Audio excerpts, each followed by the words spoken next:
여러분 한번 여쭤볼게요. 아침 식사하셨습니까? 잘 못 먹고 다니십니까? 식사하셨습니까? 라고 하는 것으로 인사말을 삼은 나라는 민족은 우리나라 우리 민족밖에 없는 것 같습니다. 너무 배고팠던 시절이 있어서 그냥 식사 그 한 끼 한 끼가 너무 소중했기에 식사하셨는지 물어보면서 그분의 안부를 물었던 우리의 역사이죠. 그런데 요즘은 그렇지 않지 않습니까? 너무 잘 먹고 너무 많이 먹어서 문제죠. 그럼에도 불구하고 이렇게 먹을 것이 풍성해진 이 시대인데도 불구하고 여전히 먹는 것에 대한 관심은 점점 더 커져가는 것 같습니다. 성경은 우리 인류의 이 먹는다는 행위가 얼마나 많은 또 중요한 의미를 가지고 있는지를 이야기합니다. 아담과 하와가 처음 범죄한 일, 그것은 하나님이 금하신 열매를 먹는 일이었습니다. 야곱의 가족이 애굽으로 이주해 오게 된 것도 가뭄과 기근으로 인한 먹는 문제였습니다. 유월절에 식탁을 먹는 것도 이스라엘의 중요한 의식이 되었죠. 또 회개와 간절한 간구를 위하여서 먹을 것을 금하는 금식이 오래전부터 기독교의 전통이 되어 왔습니다. 지쳐 쓰러져 있던 엘리야를 다시 일으키시기 위하여 하나님은 그를 먹이고 마시게 하셨습니다. 다니엘은 먹는 것에 있어서 왕의 식탁을 먹지 않고 물과 채소만 먹음으로 하나님을 향하여 뜻을 세운 자가 되었습니다. 하나님께서 선지자 에스겔에게 말씀 주실 때 뭐라 하셨냐면 이 말씀의 두루마리를 먹으라 하셨습니다. 주님께서는 사람이 떡으로만 사는 것이 아니라 하나님의 입에서 나오는 말씀으로 사는 것이라고 신명기의 말씀을 인용하여 재차 우리에게 말씀해 주셨습니다. 또한 예수님께서는 당신의 그 십자가 죽으심, 그것을 성찬의 식탁, 떡과 포도주 이 성찬을 제정하여 먹고 마시게 함으로 주님 십자가 구원의 은혜를 기억하게 하셨습니다. 부활하신 예수님께서 엠마오로 가는 제자들을 만나셨을 때에도 그들이 예수님인지 몰라봤다가 떡을 떼어 먹고 나눌 때에 눈이 열려 예수님이심을 알아보게 되었고, 또한 예수님께서 다른 제자들을 만나러 갈릴리 가셨을 때에 예수님께서 그 제자들을 위하여서 인류 최초의 조식 뷔페 떡과 생선을 구워 해변가에 그것을 차려놓으시고 제자들에게 먹이시며 함께 하셨습니다. 이처럼 먹는다라고 하는 것은 그냥 물질을 내 몸에 집어넣어서 내가 그저 살면 되지 하는 그런 차원의 행위가 아니라, 즉 나의 육신을 그저 가동할 수 있도록 하는 에너지 생성만을 위하여서 우리가 먹는 것이 아니라, 그 먹는다는 것은 아까 그 작가가 이야기한 것처럼 우리가 무엇을 추구하며 사는지를 드러내는 것이요, 내게 주어진 삶을 내가 어떻게 바라보며 어떤 식으로 어떤 태도로 살고 있는지를 보여주는 것이 바로 우리의 먹는 행위라고 말하는 겁니다. 즉 먹는 것, 곧 물질의 문제는 우리가 하나님을 향하여서 어떤 태도를 갖고 사는지를 말해줍니다. 먹고 사는 문제, 이 물질 문제, 이것을 보면 내가 그것을 어떻게 대하는지를 보면 내가 하나님을 경외하고 사는지, 내가 하나님을 감사하며 사는지, 아니면 하나님을 경홀히 여기고 업신여기며 사는 것은 아닌지를 볼 수 있는 척도가 된다는 겁니다. 하나님 의지하며 순종하는 삶을 사는지, 아니면 온갖 세상 걱정과 염려, 아니면 세상 쾌락에 빠져서 그래서 거기에 젖어 물들어 살고 있는지, 내가 먹고 사는 문제를 어떻게 여기며 대하며 사는지를 보면 알 수 있다 하는 겁니다.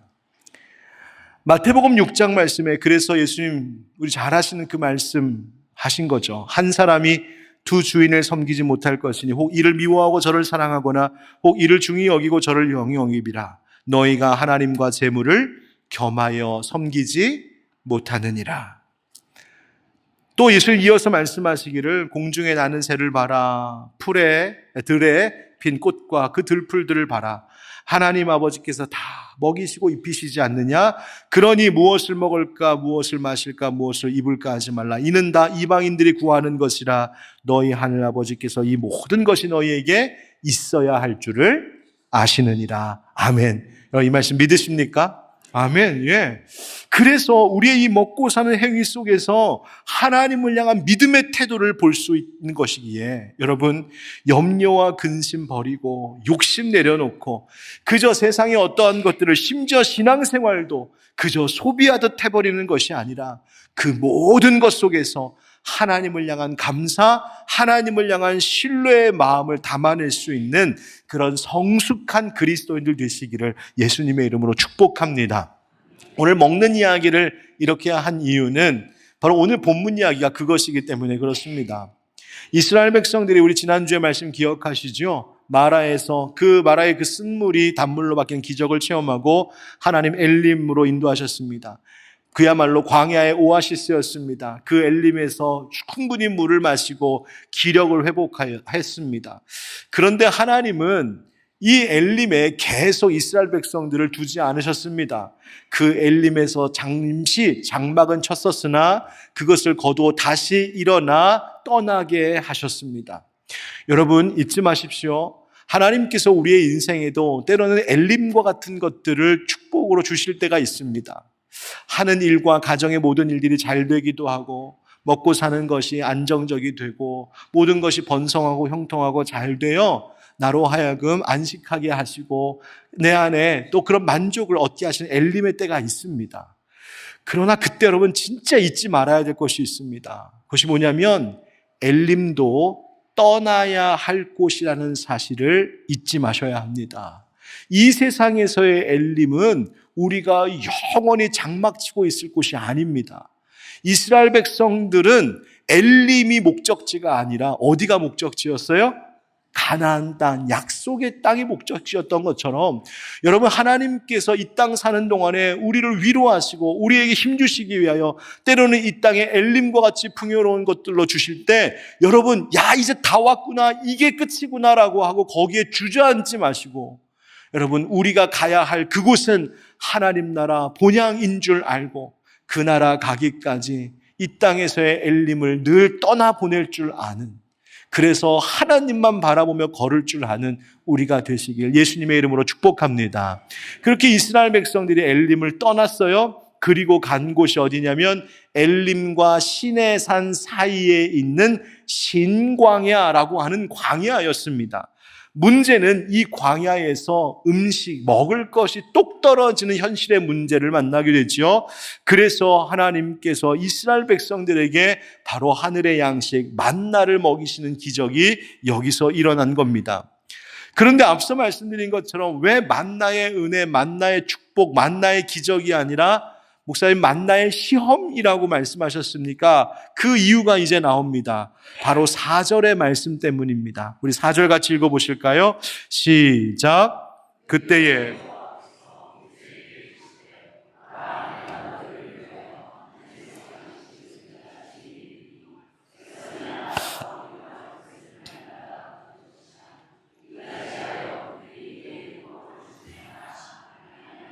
내가 하나님 뭐 하신다고요?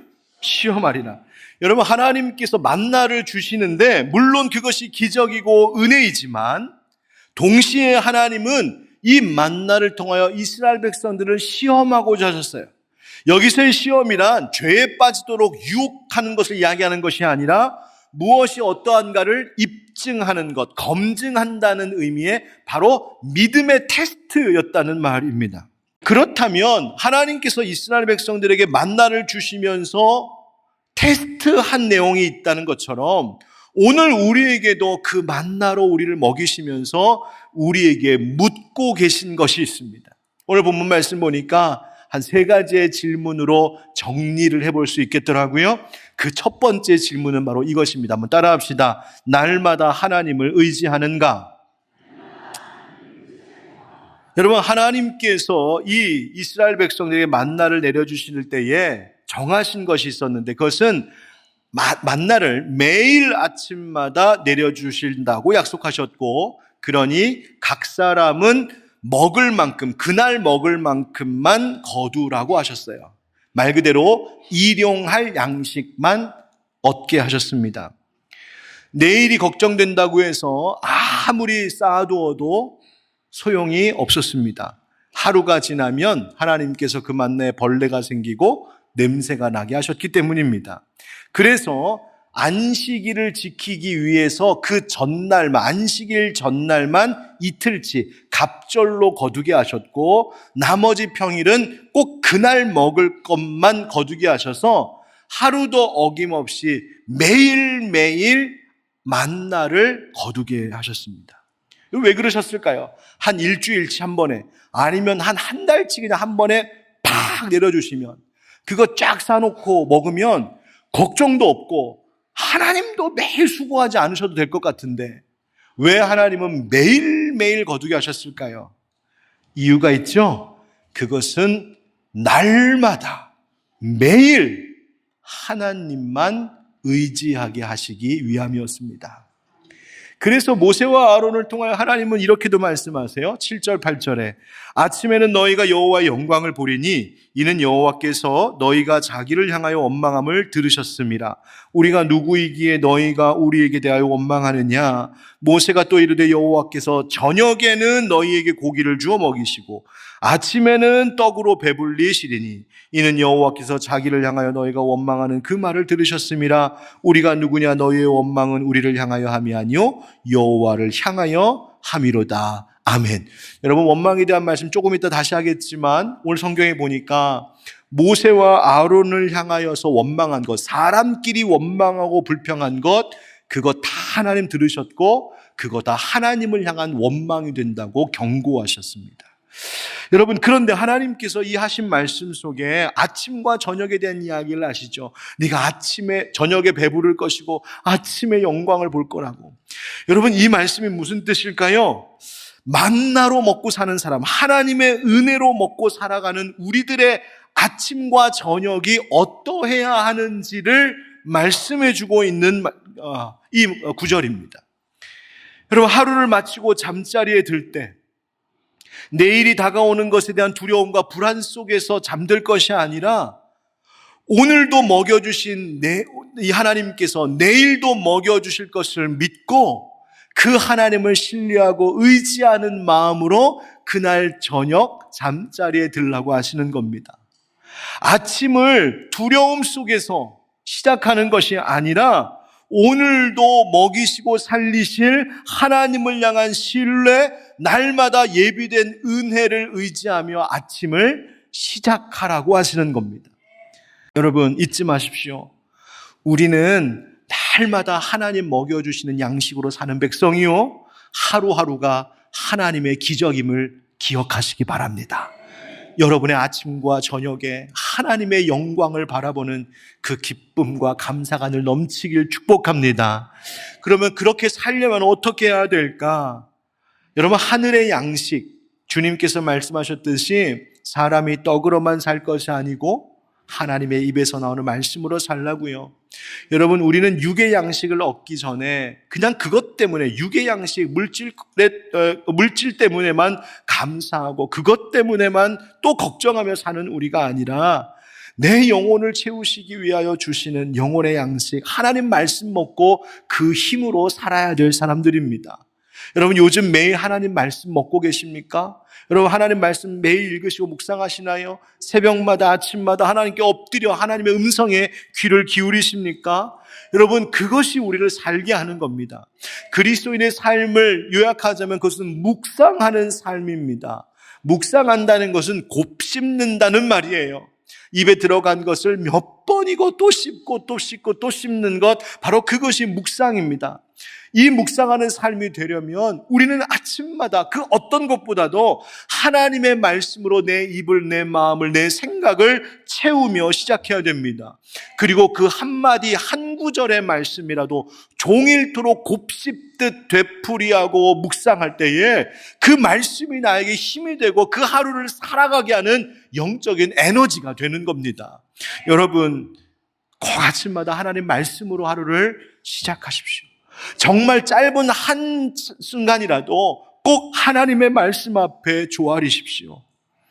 그래서 여러분의 아침과 여러분의 저녁이 근심과 두려움과 한숨으로 채워지는 하루가 아니라 늘 우리의 마음속에, 우리의 입술에 하나님, 오늘도 살게 하신 하나님께서 내일도 만나로 먹이실 줄 믿습니다.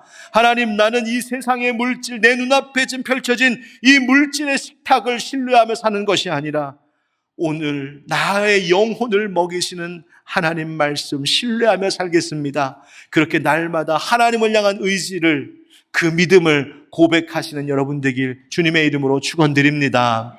두 번째, 이 만나를 주실 때 하나님 우리에게 물어보시는 질문이 있습니다. 따라하겠습니다. 모든 것에 하나님께 감사하는가? 성경에 보니까 모세와 아론을 원망한 사람이 한두 사람이 아니라 온 회중이 원망했답니다. 먹을 것 없다고. 여러분, 이 회중들, 이 사람들은 어떤 사람들입니까? 출애굽한 사람들입니다. 홍해 건넌 사람들입니다. 매일마다 구름기둥, 불기둥을 보는 사람들입니다. 마라의 쓴물이 단물로 바뀌는 걸 본 사람들입니다. 엘림의 풍성함 속에서 안식을 누렸던 하나님 은혜를 경험했던 사람들입니다. 그런데 그들이 한순간에 원망하는 백성들로 바뀌죠. 뭐라고 원망하는가 봤더니 3절 말씀에 보니까 우리가 애굽 땅에서 고기 가마 곁에 앉아있던 때와 떡을 배불리 먹던 때에 여호와의 손에 죽었더라면 좋았을 것을 너희가 이 광야로 우리를 인도해내어 이 온 회중이 주려 죽게 하는도다. 그렇게 원망합니다. 여러분, 이스라엘 백성들이 하나님의 은혜를 잊어버리니까 하나님을 오해하기 시작합니다.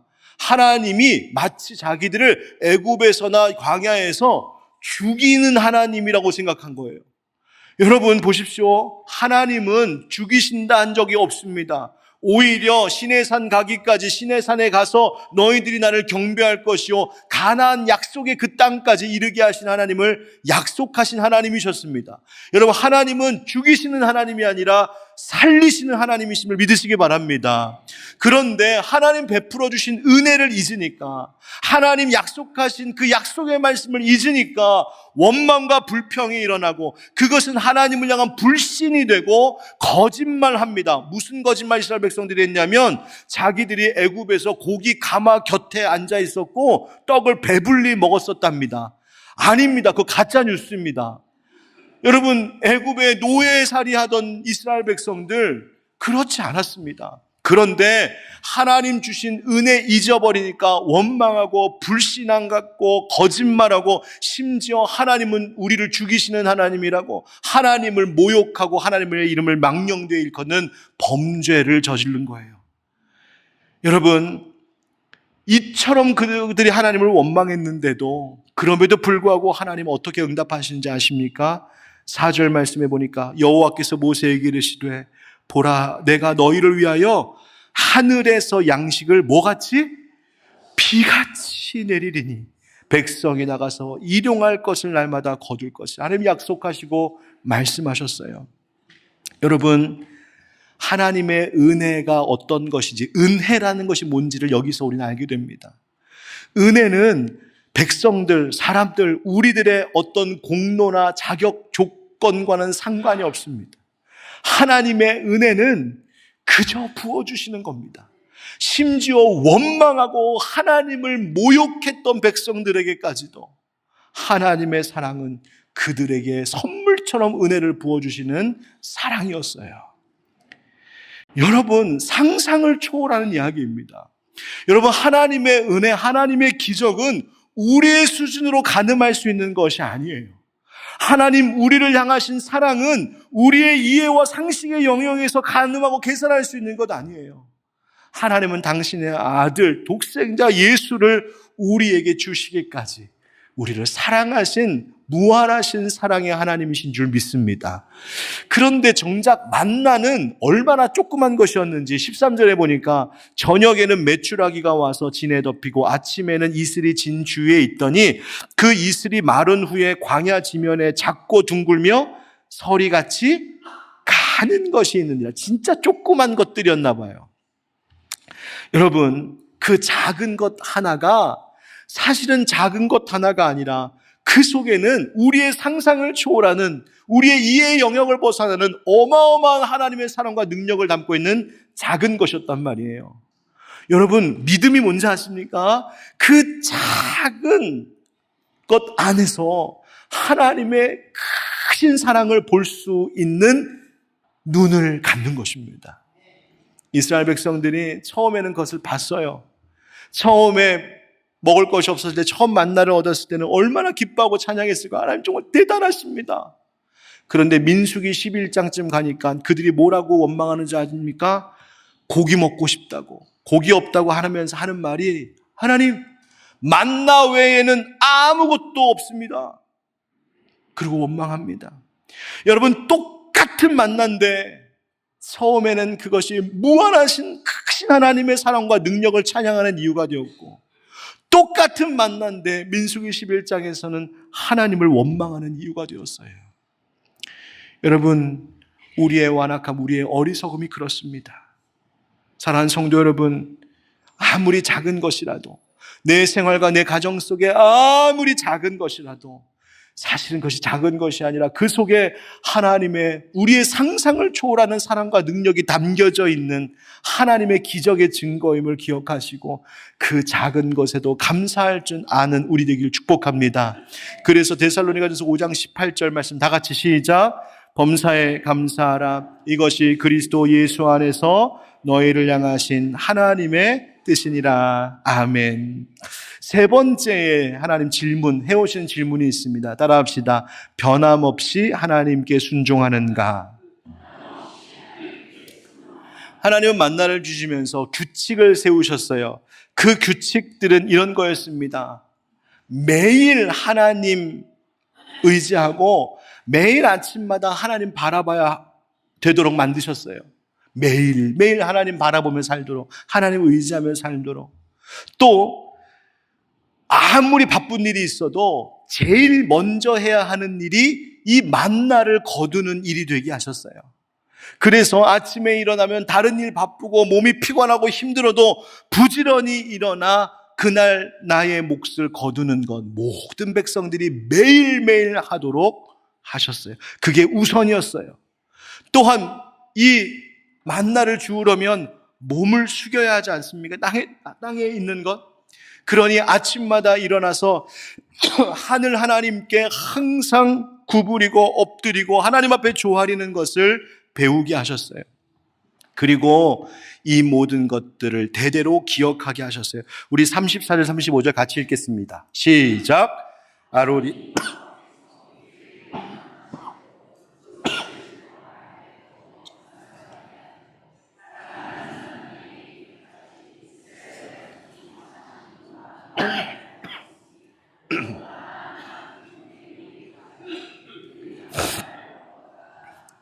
아멘. 여러분, 한 번의 순종도 귀하지만 변치 않는 순종, 그것이 우리의 순전한 믿음의 고백이 되고 그것이 나를 성숙한 그리스도인 되게 하는 힘이 되는 것임을 잊지 마시기 바랍니다. 그래서 모세가 신명기 8장에서 이렇게 나중에 말합니다. 내 하나님 여호와께서 이 40년 동안에 내게 광야길을 걷게 하신 것을 기억하라. 이는 너를 낮추시며 너를 시험하사 내 마음이 어떠한지 그 명령을 지키는지 지키지 않는지 알려 하심이라. 다 같이 시작. 너를 낮추시며 너를 줄이게 하시며 또 너도 알지 못하며 네 조상들도 알지 못하던 만나를 네게 먹이신 것은 사람이 떡으로만 사는 것이 아니요 여호와의 입에서 나오는 모든 말씀으로 사는 줄을 네가 알게 하려 하심이니라. 아멘. 사랑하는 성도 여러분, 먹는 문제, 먹고 사는 문제, 물질의 문제 앞에서 하나님의 이 질문에 우리가 늘 정직하고 신실하게 답할 수 있기를 원합니다. 하나님 기뻐하시고 그래서 날마다 영혼의 양식으로 또 이 땅에 필요한 만나로 하나님 우리 먹이시고 살리실 줄 믿습니다. 아멘.